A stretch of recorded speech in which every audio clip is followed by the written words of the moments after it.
រៀបសួរក៏ដូចសួស្តីទៅកាន់អ្នកមកទាំងអស់គ្នាថ្ងៃនេះផងដែរខ្ញុំបាទហ្វូយ៉ាអេណូមេខ្ញុំបាទមកសម្រាប់រឿង Chain Smoker Cat ដែលជាភាគទី3នៃភាគបន្តអ្នកគ្នាហើយសម្រាប់អ្នកដែលគាត់ទៅមកថ្មីអ្នកទាំងអស់គ្នាមិនតបានមើលជាមួយនឹងភាគមុនទេអ្នកទាំងអស់គ្នាក៏អាចទៅរកបានជាមួយនឹងភាគមុនខ្ញុំបាទសម្រាប់នេះហើយឥឡូវដើម្បីចង់ដឹងអត្រាសេរឿងភាគទី3របស់យើងអត្រាវីដេអូមួយទៅជាយ៉ាងណាគឺតោះចូលទៅកាន់សាច់រឿងរបស់យើងតែមកទៅបាទ Let's go តោះសាច់រឿងការវិភាគមុនដែលយើងបានដឹងហើយថាអូនយ៉ានីកូជាមួយនឹងអូន Ken មកយើងនឹងគឺថាពួកគេក៏បានដល់គ្នាឡើងមកអង្គុយជួបប្រៃលេតបូទេអញ្ចឹងហើយនឹងអំឡុងពេលដែលពួកគេនឹងបានជួបប្រៃនឹងអូនយ៉ានីកូរបស់យើងគាត់ក៏បាននិយាយថាសប្តាហ៍នេះគឺថាគាត់នឹងគឺពិតជាអស់ប្រយោជន៍ខ្លាំងមែនទែនគឺតែពីជួបប្រៃហើយគ្មានកិច្ចរកការងារធ្វើទេហើយនាងក៏បានពឹងឲ្យអូន Ken មកយើងនឹងជួយស្វែងរកការងារឲ្យនាងធ្វើអញ្ចឹងដោយសារតែរាល់ថ្ងៃនឹងនាងគឺអស់ប្រយោជន៍ខ្លាំងមែនទែនបាទអូន Ken មកយើងនាងក៏បាននិយាយថាអូខេការងារប៉ុណ្ណឹងនាងនឹងអាចធ្វើការស្វែងរកឲ្យអូនយ៉ានីកូរបស់យើងបានអញ្ចឹងទៅឥឡូវសេរឿងរបស់យើងក៏បានកាត់ទៅពេលយប់នៅពេលនោះផងដែរគឺយើងបានឃើញថាអូនយ៉ានីកូរបស់យើងគាត់ចាប់ផ្ដើមធ្វើទុកទៅលើអូន Ken មកយើងបាត់ហើយបាទនាងគឺថាបានដើរមកគោះទ្វារទៅលើអូន Ken មកយើងដាក់ប៉ង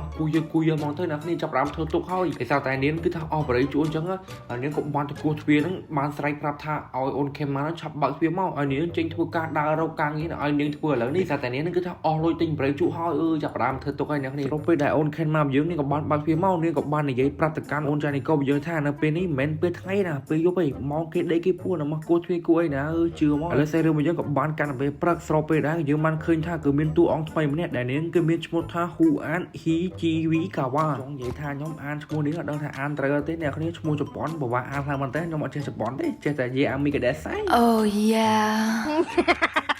ហើយឈ្មោះរបស់នាងគឺថាពុតជវែងណាស់មែនតើអ្នកគ្នាខ្ញុំគឺថាបបាក់និយាយថាមែនតើណាជួនកាលនិយាយត្រូវជួនកាលនិយាយខុសយ៉ាងទៅគឺថាខ្ញុំសុំហៅនាងថាអូនស៊ូអានមកទៅអ្នកគ្នាស្រួលចោលឈុតកន្លែងនេះផងដែរគឺថាខ្ញុំដូចជាអត់សូវមានអីត្រូវនិយាយច្រើនទេគ្រាន់តែប្រាប់បង្ហាញជាមួយនឹងតួអង្គថ្មីចូលមកកាន់សេះរឿងរបស់យើងអញ្ចឹងពួកគេទៅពីនេះក៏បាននាំគ្នាលេងហ្គេមលេងអីចឹងទៅដោយសារតែនេះគឺមិនមែនជាបន្ទប់របស់អូនចានីកូរបស់យើងទេដែលវាគឺជាបន្ទប់របស់អូនស៊ូអានរបស់យើងអញ្ចឹងហើយនៅពេលនោះគឺថាអូនចានីកូរបស់យើងគាត់ក៏បានទិញបរិយាមកជួបពេលនេះកំពុងតែធ្វើការជួបហ្នឹងក៏ស្រាប់តែអូនស៊ូអានរបស់យើងមកគេបានឃើញហើយគាត់ក៏បានស្ដីឲ្យទៅកាន់អូនយ៉ានីកូរបស់យើងខ្លាំងមែនទែនស្ដីឲ្យម៉ងមកទៅតែនេះគឺវាអាចបញ្ជាក់បានថាអូនស៊ូអានរបស់យើងនាងគឺថាមិនចូលចិត្តអាណាគេជួបប្រៃនោះទេអ្នកគ្នាគាត់គឺពិតជាស្អប់អាណាជួបប្រៃខ្លាំងមែនទែនយ៉ានីកូរបស់យើងឃើញបែបនេះហើយមិនបានចាំយូរទេក៏បានដាក់មេប្រូចរត់ចេញពីបន្ទប់របស់នាងបាត់ហើយបាទបើសិនជាមករត់ចេញទេអាចនឹងមានការបែកមុខបែកមាត់បាត់ហើយដោយសារតែអូនស៊ូអានរបស់យើងនាងគឺពិតជាកាចខ្លាំងមែនទែនបាទឥឡូវសេរឿងរបស់យើងក៏បាននិយាយដល់ថាស៊ូអានរបស់យើងនាងគឺជាអ្នក live stream ហើយនៅក្នុងការ live របស់នាងក៏បាននិយាយស្វាគមន៍ទៅកាន់អ្នកទស្សនារបស់នាងថានៅពេលនេះផងដែរអរគុណអ្នកនរគ្នាដែលបានធ្វើការតាមដានទស្សនាវីដេអូរបស់ខ្ញុំចឹងទៅហើយស្របពេលនេះកំពុងតែធ្វើការ live សុកក៏ស្រាប់តែមានកន្ទុំរុយមួយបានហោមកកាត់នាងហើយនាងក៏បាននិយាយថានេះមិនមែនជាកន្ទុំរុយទេវានឹងគឺជាសត្វស៊ូអានរបស់យើងនាងក៏បានធ្វើម្ញាក់ម្ញាក់នៅមុខកាមេរ៉ានោះថាអូយគួរខ្លាចណាស់មួយនេះគឺបែបធម្មតាមែនតើហើយនេះក៏បានរត់ទៅមួយទៅមកឡើងពីបន្ទប់ហើយនៅពេលនោះគាត់ក៏បាននិយាយថាមួយនេះគឺពិតជារំខានណាស់មែនតើដូច្នេះខ្ញុំធ្វើការសុំបិទ live តែប៉ុណ្្នឹងសិនហើយអ្នកគ្នាចង់និយាយថាអូនស៊ូអានរបស់យើងនាងគឺពិតជា fake ខ្លាំងមែនតើនៅមុខកាមេរ៉ាធ្វើម្ញាក់ម្ញាក់ដល់ពេលបិទកាមេរ៉ាប្រាប់ម៉ែលេងចាប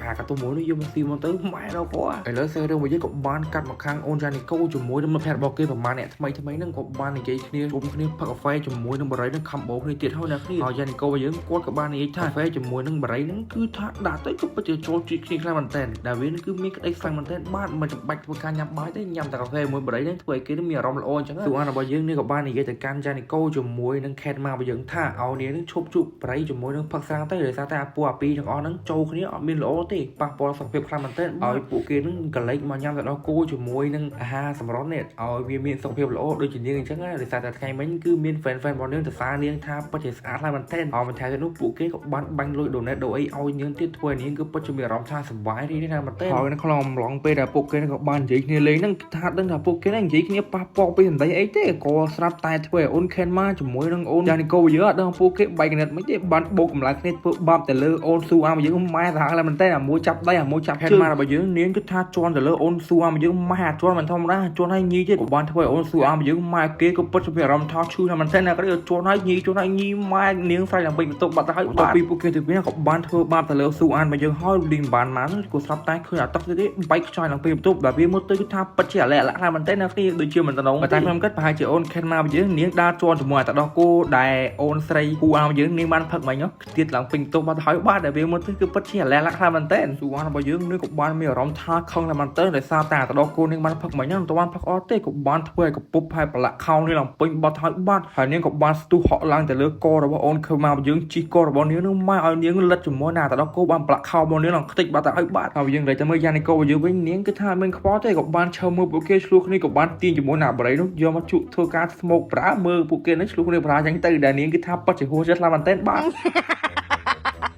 ឥឡូវសេរឿង PTB របស់យើងក៏បានកាត់ចប់ទៅត្រឹមហ្នឹងសិនអ្នកគ្នាព្រោះឯសារតែខ្ញុំបានសង្ខេបជាមួយនឹងចំណុចសំខាន់របស់សេរឿងហ្នឹងយកមកសង្ខេបទៅវាបានតែប៉ុណ្្នឹងទេហើយសង្ឃឹមថាអ្នកទាំងអស់គ្នានឹងយល់អញ្ចឹងហើយដើម្បីចង់ដឹងតើសាររឿង PTB របស់យើងវាល្អមើលអញ្ចឹងទៀតអត់អ្នកគ្នាកុំភ្លេចការចុច like និង subscribe ខ្ញុំបានច្រើនមកដោយសារតែការ like ហើយនិងការ subscribe ហើយនិង comment អ្នកគ្នាគឺថាជួយរុញវីដេអូរបស់ខ្ញុំឲ្យមានអ្នកមើលផ្សេងទៀតអញ្ចឹងទៅហើយខ្ញុំគឺពិតជាអរគុណអ្នកទាំងអស់គ្នាមែនទែនសម្រាប់ការទស្សនាវីដេអូរបស់ខ្ញុំមួយនេះឥឡូវពីចំណុចនេះផងណាខ្ញុំបាទពួកយ៉ាអេណូមែខ្ញុំបាទសូមជម្រាបលាបាយបាយ